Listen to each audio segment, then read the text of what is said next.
Welcome in to Outkick the Show. I am your fearless host, Clay Travis. This show, as always, brought to you by Oddshark.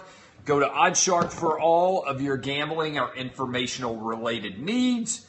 Thank you for spending your Monday afternoon with me. I hope you heard this morning's radio show, 6 to 9 a.m. Eastern, on 250 a.m. FM stations nationwide, Sirius XM Channel 83. We got to a lot of subjects, but I still got a lot more to say as we come into a new week, official first day of summer for many of you arriving soon. Lots to hit. Let me go ahead and give you the rundown here. Up first, we're going to talk about Colin Kaepernick saying that cops are modern-day slave traders.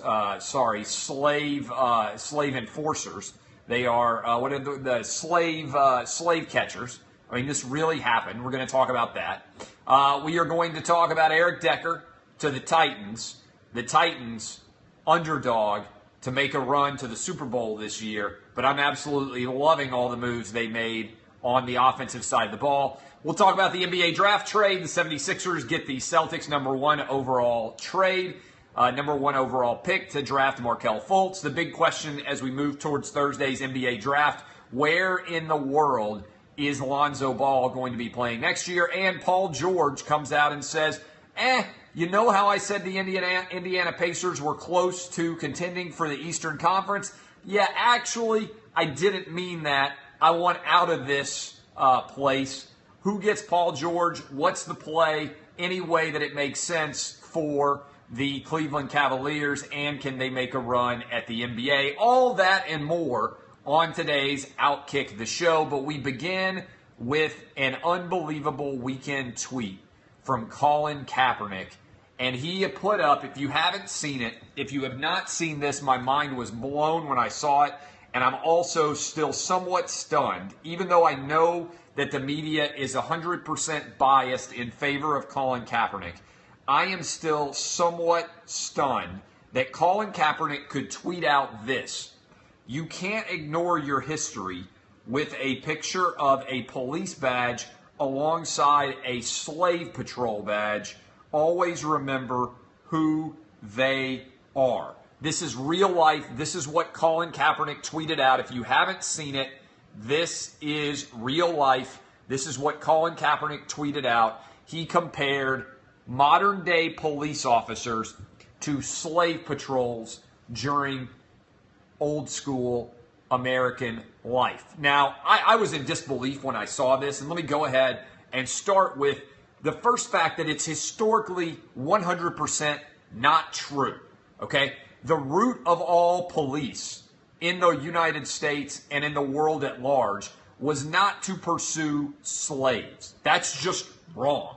It wasn't true in the constable system that developed in Europe, and it certainly was not true in the United States colonies. Now, were police officers sometimes forced upon to pursue stolen property? Yes, but that wasn't the police officer's choice. They were obligated as their job to pursue stolen property. There was a time when human beings could be considered stolen property. That's not the fault of the police. They didn't make the Constitution. They didn't set up the fact that black people counted as 3/5 of human beings in our founding documents. That is a function of slavery existing. And the vast majority of police officers had nothing to do with slavery. To compare modern-day police officers to to people who were in charge of being on slave patrols is as indefensible of a tweet as I have ever seen from an athlete in the history of sports. And there have been a lot of dumb things that athletes have tweeted over the years, but I think this is officially the dumbest. And the fact that no one is out there ripping him other than me shows you how much in the tank the sports media is for Colin Kaepernick. Now, let me kind of circle back around. First of all, I have been saying for a long time, Colin Kaepernick is not employed because his problems exceed his talents. When he started protesting the national anthem, the reason why he is not employed is because he's not good enough at football, okay? If he took a knee and he was taking a knee and he was Aaron Rodgers, Russell Wilson, Tom Brady, Matt Ryan, Drew Brees, probably Cam Newton, regardless of his race, he would still be employed as a quarterback in the NFL. Mike Vick was employed as a quarterback in the NFL, coming back from a felony conviction. We had, obviously, Joe Mixon just drafted as a running back, despite the fact that he's on video knocking a girl out and breaking her jaw in 3 to 4 places. Greg Hardy was employed after his domestic violence incident. There are many minorities, black people particularly, who have been employed in the NFL despite the fact that they have been involved in nefarious activity. The reason why they were employed is because their talent exceeded their problems. If Aaron Rodgers had taken a knee to protest the national anthem and become a free agent after that, 32 NFL teams would still try to sign him. Do you know why? It ain't because he's white. It's because he's the best quarterback in the NFL right now. So everybody out there carrying water for Colin Kaepernick and arguing that the reason why he is not signed is because of racism or because of all these other different things. The reason he's not signed is because he's not good enough to put up with the economic fallout from a business perspective that a backup quarterback would bring to your football team. Colin Kaepernick doesn't add any wins to your team, and he probably detracts from your overall ticket sales, from your relationship with many of your investors, many of your big corporate sponsors. Why would you take on that difficulty for no return? Every businessman in the NFL has made billions of dollars by making smart strategic decisions. That is about valuing the potential asset and making money off of that potential asset. Colin Kaepernick doesn't give anybody that opportunity. So for everybody out there who's been arguing that Colin Kaepernick's being blackballed and everything else, no, he's not. He's just not good enough to deal with the fallout that comes from his protest. Now, I say all that for this reason.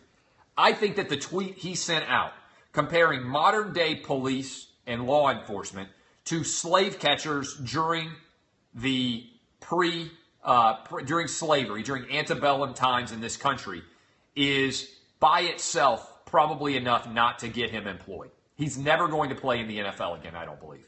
If there are 32 NFL teams who didn't want to sign him before he sent out that tweet, that is inexcusable. That is indefensible. It is flagrantly wrong from a historical perspective, and Colin Kaepernick is making the world a worse place. He's making the world more dangerous for young black men who overwhelmingly will have read that tweet and believed it, even though, as I've told you for a long time, I want to hit these stats because I'm the only one who will actually evidently say them.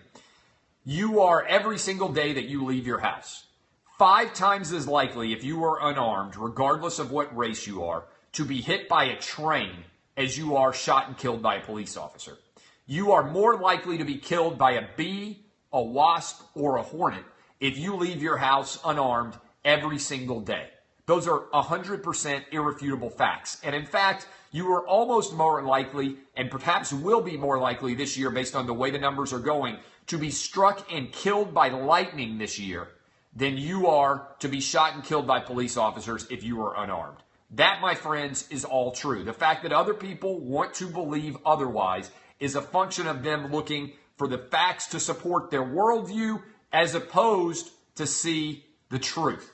That's what's scary about today's social society. That's what's scary about social media, is the vast majority of people out there on both the left and the right look to every single story as an opportunity to verify their worldview as opposed to an opportunity to look at the facts, recognize how aberrant these situations are, and then make decisions based upon it. Now, let me tell you this. Colin Kaepernick was responding to the Philandro Castile, I believe is his name, the guy who was shot and killed in Minneapolis, and a jury found him not guilty. I don't know why he's angry at police, because a jury found him not guilty. The police officer was put on trial. The state of Minnesota prosecuted him for 2 weeks. They impaneled a jury of 12 individuals to sit and watch every minute of that trial. And that jury, including a black man and a black woman, over 17% of that jury was minority, a higher percentage than is black in this country. They unanimously voted that that police officer was not guilty of a crime beyond a reasonable doubt. If you are upset about the result of that trial, you shouldn't be mad at the government. You shouldn't be mad at the police. You should be mad at that jury that included 2 black members that 100% agreed after watching a 2-week trial that he was not guilty beyond a reasonable doubt. Instead of sending out your tweet comparing police officers who protect more black lives than anybody every single day in this country, you should have been angry at the jury and said, I disagree with this jury. Awful decision. But the truth remains this: the police are typically the ally of all communities in the United States and protect more than they harm by far. Now, he didn't tweet that, even though that's true. And even though that would have likely helped the relationship in this powder keg of a country that we live in, where people want to believe fundamental untruths all day long, every day. Instead, he tweeted out comparing modern day police officers who every single day put on flak jackets, who walk out into the world at large and run towards gunfire, to slave catchers. Think about how crazy that is. And in particular, he should be insulted right now because of the environment that exists in the country. The shooting that happened in Dallas, I think, is a perfect metaphor for what people expect from police officers. Remember last year, the shooting that happened in Dallas? Black Lives Matter, black separatists who killed all those Dallas police officers. There's a protest march against the Dallas police walking through the city of Dallas when those shots start ringing out. What's the first thing those protesters do when shots start ringing out? They run straight to the police officers and beg for protection. If you go look at the data, and you know who has to run towards the gunshots? The police. If you go look at the data, in every city where Black Lives Matter activists have been the most active, thousands of additional black people are dead who would not have been dead but for those protests. This is the actual data. James Comey, fired FBI chief, nonpartisan. Now Democrats love him. That's what he said. Not what I'm saying. That's what he said. That's what the data shows. In Baltimore, kids stacking up by the hundreds murdered. In Chicago, the most active cities where Black Lives protesters have been the most active in their protests have led to the highest rise in murder. Do you know why? Because the number one protector of black lives is not protesters. It is police officers. Police run towards the bullets. They have been saving lives in all those cities, and now they are afraid to police because they aren't welcome in these inner cities, and as a result, bodies are stacking up at rates unseen in a generation. Those are all facts, all right? I am so far in the team cop camp that I think this whole situation is the biggest lie that's ever been sold to the American public. The idea that there's a segment of the population out there that believes, black, white, Asian, Hispanic, whatever race these people are, that believe that police officers are actively trying to kill minorities in this country is the most flagrantly incorrect belief that has existed in this country in my life. And the fact that nobody will push back against it, and the fact that nobody will call out losers and idiots like Colin Kaepernick, who are unintelligently making the world a worse place because they are not in any way reflective of what modern society actually represents. The blood of thousands is on their hands. And Colin Kaepernick's tweet is a perfect example of it, because the last time I checked, it had received over 87,000 likes and retweets. Indefensible, without any angle at all. There is no way to defend this. Colin Kaepernick's career as an NFL player should be over. His era as an activist should be as well. He is not intelligent enough to even understand the trouble and the pain that he is calling. Period. A lot of you asking for somebody to get blocked, and I just, you know the truth. I don't discriminate here. I'll wipe you out if you're a man, if you're a woman. Pow. If people say that you are trying to take over the entirety of the show, take that for data. You're gone. See you never again. Clay Kyle's back, bitches. All right. Want to tell you all about my friends Before we continue to talk, we got to dive back in. I'll take some of your questions on this situation. Hold them for a minute about Colin Kaepernick. But first, I want to tell you all about Magical Realty. Wanting to create a family tradition of vacationing in Orlando every year for very little money? Visit magicalrealty.com. That's magicalrealty.com and find the vacation ownership that suits you best. There'll be a link up top tomorrow in the anonymous mailbag.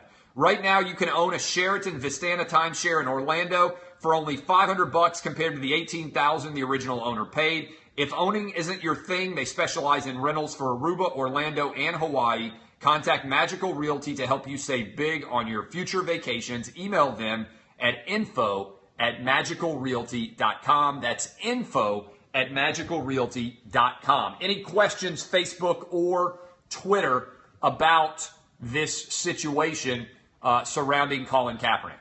Any questions at all about you guys? I can't imagine any left-wing company will give him money. I mean, I'm a multi-million-dollar company that I run, and I would not hire him. I can't imagine that any billion-dollar company is going to hire him either.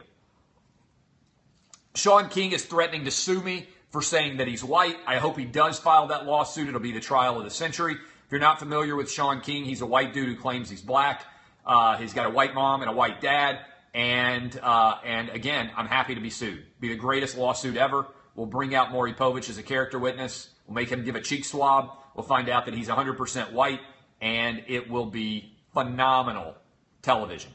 Phenomenal. Hopefully we'll be able to carry this trial live on television, live stream it on Periscope and Facebook Live as well. All of you will love it, and it will be quite the circus, and Sean King will be proven to be a lying white boy, which we all know he is. Additional questions. Let's dive into second point of the story here. Eric Decker to the Titans. I absolutely love this addition. The Titans, if you haven't been paying attention, I am convinced the Tennessee Titans on the offensive side of the ball are going to be explosive this year. You got DeMarco Murray. You've got Derrick Henry in the backfield, two incredible backs. You've got Delaney Walker at tight end. You've got two bookend tackles in Taylor Lewan and our guy out of Michigan State, whose name is immediately escaping me, but you guys know. Amazing bookend tackles. You have got a spectacular wide receiving core now. All right, you got Rashard Matthews, who came out, Jack Conklin, the whitest named dude of all time, Jack Conklin. You've got Rashard Matthews at wide receiver, who had his greatest receiving year yet. They went out and they got Corey Davis, the number one receiver in the draft. They just added Eric Decker, and they've got the guy out of Western Kentucky, who was a big-time playmaker down the field with their third-round pick. And they're bringing back Tajay Sharp. It's going to be an incredible Taiwan Taylor. It's going to be an incredible offensive setup. Over-under for Mariota touchdown passes is 35. This is potentially going to be one of the best offenses in the NFL. They are going to be unstoppable. I love the addition of Eric Decker. I love what this team's going to be able to do. What Mariota has never had in his first 2 years is an offensive player who can stretch the field. In theory, Corey Davis is going to be able to do that. I also love what Taiwan Taylor is going to be able to do. He's a stretch the field guy. And then you've got several really reliable receivers who are great at running intermediate routes. Again, I think the Titans are going to have 5 really good wide receivers. They are going to have 2 great running backs, a solid tight end, bookend tackles in Conklin and Lewan. I love what Mariota is going to be. Defense, still not going to be great. I think Adoree Jackson will make some plays in the special teams returning punts. Hopefully he'll be able to be a decent corner. They've replaced basically the entire secondary. This is going to be an outstanding offensive team. I love the idea of Eric Decker coming to the Titans for 1 year. To me, signing Eric Decker to a 1-year deal is a little bit like the Titans think, saying, wait a minute, we think we're not just going to make the playoffs. We think we can make a run in the playoffs. If you go look right now, they're basically even money along with the Colts and the Texans in the most competitive division in football right now, the AFC South. We don't know how healthy Andrew Luck is going to be, but if Mariota is healthy, I think he's not only an MVP candidate, I think the Titans win a playoff game this year. And potentially, if things break right, make a legitimate run in the playoffs, get into the Final 8, maybe to the AFC title game. That's how good they're going to be this year. So I love the addition of Eric Decker, 1 year. If he plays really well, he's coming back home. His wife's a country music singer. They wanted to be here. They're getting him. I haven't even heard what the terms of the deal are, but they're getting him for a good rate. You combine that with the 2 new wide receivers that they got in the draft, and there are 5 guys, I think, that can all contribute immediately for the Titans on offense at the wide receiver position. The best that I have ever seen. This is going to be outstanding. As I said, right after the right after the Predators lost, it wouldn't have been fair for the Titans to win the Stanley Cup and for the Predators to win the Stanley Cup and for the Titans to win the Super Bowl in the same year. And I'm telling you right now, Titans, go get some Super Bowl tickets right now. I believe they're 40-1. Go make some money. I've got my money down. Make sure that you did as well. That, my friends, is a blood bank guarantee. All right, NBA. The NBA draft is Thursday. Do I like Eric Decker's wife or Carrie Underwood better? Carrie Underwood.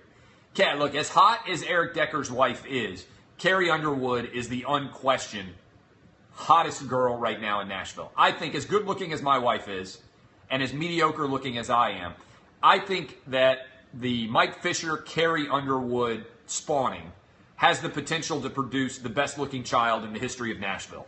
Since Nashville was founded, I'm not sure there's been a better looking potential offspring than Mike Fisher and Carrie Underwood's child. That kid, I don't even know how old he is. I think he's like 1. He's probably already had sex with 20 women. I know it's tough to believe that a 1-year-old could lose his virginity, but there's probably 20 women right now who've already had sex with that kid. That kid's unstoppable. That kid is on a tear already, and he's 1 year old. He's got more game than just about every dude who's watching this show right now, and he's a year old. Might be 2. Might be 2. Dick's probably bigger than yours right now. Okay, NBA draft. The NBA draft, we got the number 1 trade, number 1 pick goes to the Philadelphia 76ers. The Boston Celtics give up that pick. And as a result, the Sixers are now going to draft Markelle Fultz. And the only real question that's left out there for anybody who cares about the NBA draft is who's going to.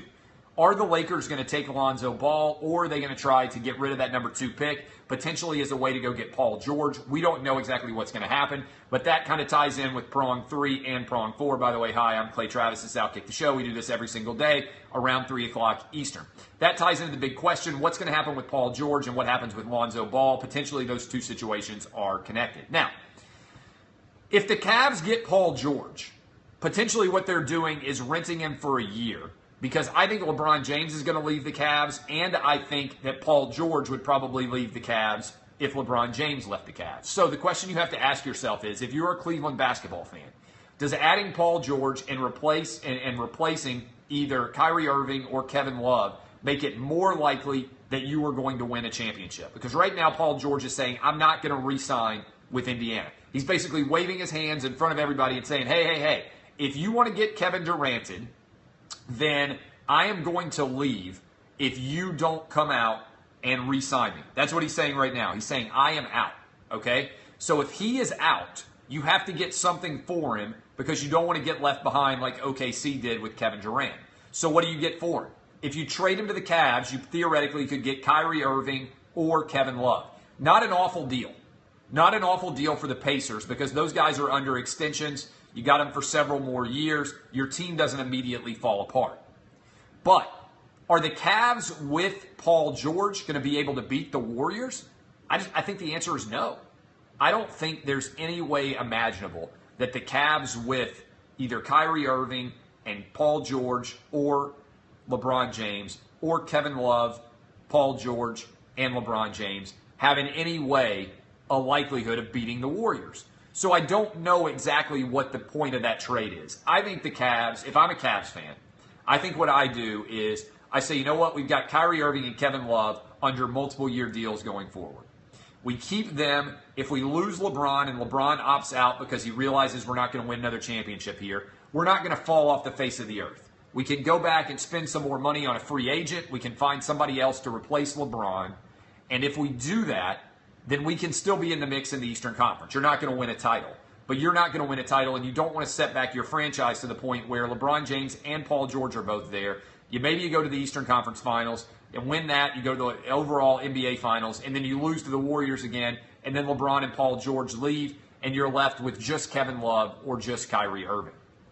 And the team is awful. So if I were the Cavs, even though LeBron James might be putting the pressure on me, I don't think I would give up either Kyrie Irving or Kevin Love for Paul George because I don't think that's a championship team.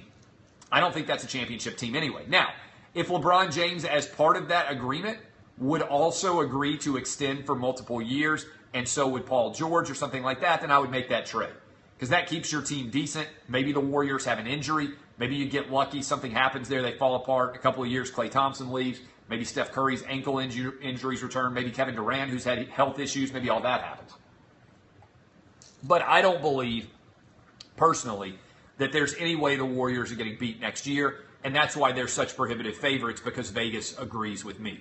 The Cavs have no hope of beating the Warriors. I think that Paul George is overrated, even with LeBron James. If you look, their issue was not scoring the basketball this past year. They needed help defending the basketball. It's the same reason I don't think Carmelo Anthony makes sense. I don't think there's a way next year than the Cavs. Than the Warriors. That's my personal belief, and I think that is the biggest takeaway of what exactly happens in that situation. So I think the Warriors are going to be the champion next year. I don't think it matters what the Cavs do. I do think this is good for the NBA because all the NBA jerk-offers out there who sit around saying, oh, the NBA is so awesome. I don't know why you're not paying attention to this January 14th NBA game on a random Wednesday night. You hate basketball? No, I just don't fucking care about the NBA regular season. If you're not one of those people, then they'll at least be able to sell you on the idea to dumb people out there, oh, well, this year's Cavs team's a lot different than last year's Cavs team. They may be able to beat the Warriors. You're not 100% sure if you can do it or not, but at least now we've got a new team, and then the Warriors go out and dominate them, and it doesn't matter. That's what I expect to happen. That is what will happen. That is what we know will happen, but all the NBA ball jugglers out there, all the NBA ball washers, all the NBA people who are like, I don't know why you don't like the NBA more. And they've literally got a dick all the way down their throat, balls resting on their chin. They're like, you're biased. Why are you biased against the NBA? Little dick in the mouth. Because the NBA sucks. Other than the NBA Finals right now, the Warriors are going to win the title. And there's all these media members out there. Most of them are employed by ESPN because ESPN vastly overpaid for the NBA. It's a good point. They got chin nuts on, and they're out there talking about how great the NBA is. Like, I love when guys accuse you of being biased, and they literally have a dick in their mouth. It's like, I got balls on my chin. Why are you saying the NBA is not any good? Literally balls like on the chin, dick fully in the mouth, trying to suck the NBA's dick about how awesome it is. And the truth of the matter is this: the NBA is going to suck next year. And the Warriors are going to win the title. Story's over. But if Paul George goes to a new team, then they'll be able to say, oh, you know what? Who knows what might happen? Maybe the Cavs are better. Maybe the Cavs are going to be able to beat the Warriors. They're a lot better team right now. They'll have Brian Windhorst out. Got LeBron's dick in his mouth. Like, LeBron told me, I mean, literally. Has any media member ever made more of a career off of sucking a guy's dick than Brian Windhorst with the Cleveland Cavaliers? I mean, the dude has been covering LeBron James since he was in high school. Literally, Brian Windhorst has spent the last 14 years of his life with LeBron's dick literally in his mouth. Like, everywhere he goes, LeBron James' balls right in his face. Everywhere. The guy makes a living on being like LeBron James' personal Boswell. Running around like, what do you got to say now? What do you got to say now? I mean, it's unbelievable. Never in the history of media has anybody made more money off having a guy's dick in their mouth the whole time of their career than this Windhorst guy. And that's saying something. There have been a lot of guys out there. Remember Ahmad Rashad with Michael Jordan? Used to always do the sit-down interviews? No way. It's unbelievable. Brian Windhorst and LeBron. I mean, like, I don't know. I mean, this would be a great segment. Like, has LeBron James taken a shower without Brian Windhorst within 50 feet of him in the last 15 years? Like, Windhorst is like, oh, he's like standing there taking notes right outside while LeBron's soaping up. I mean, it's really an uncomfortable relationship. It's like single white female except for the NBA and reporting. All right. You guys are outstanding. I am Clay Travis. I do not talk with anybody's dick in my mouth. But if you paid me enough, I would. This is Outkick the Show. We have had a lot of fun today. Again, if you want to go back and listen, Colin Kaepernick comparing police to modern day slave patrol. Obviously, we talked about Eric Decker to the Titans. Go ahead and get your Super Bowl tickets. Titans are on the way. Mari, go to motherfuckers. Aloha bitches. Let's talk also, we talked about the NBA draft. Again, the NBA draft is not that exciting to me because even if Markelle Fultz is really good, the Sixers are still going to suck for years ahead. Now, the Celtics, potentially, if they're able to get Gordon Hayward, and in theory, if they were able, it's supposed to be making a run at Blake Griffin too. I'm not a salary cap expert. I don't know if they can do that. But if they can, then that will potentially change the Eastern Conference playoff picture. but I'm not sure they can do that. I am Clay Travis. This is Outkick the Show. If you enjoyed this show, we're on 6 to 9 a.m. Eastern every single morning. 250 AM and FM stations nationwide, all 50 states, Sirius XM Channel 83. You can hear us everywhere, and I guarantee you'll be entertained tomorrow. I am Clay Travis. This has been Outkick the Show. Go to Oddshark for all your gambling and informational related needs. Check out Magical Realty if you got your family and you're going on vacation and you want to save some money in Hawaii, or you're going to Disney World. That's a fantastic deal. You can email them, info@magicalrealty.com. I am Clay Travis. This, my friends, has been Outkick the Show. DBAP. Happy Father's Day to everybody out there, by the way. Go get your Outkick gear at outkickgear.com. DBAP shirts almost out of stock. Kisses to all of you. I'll see you tomorrow.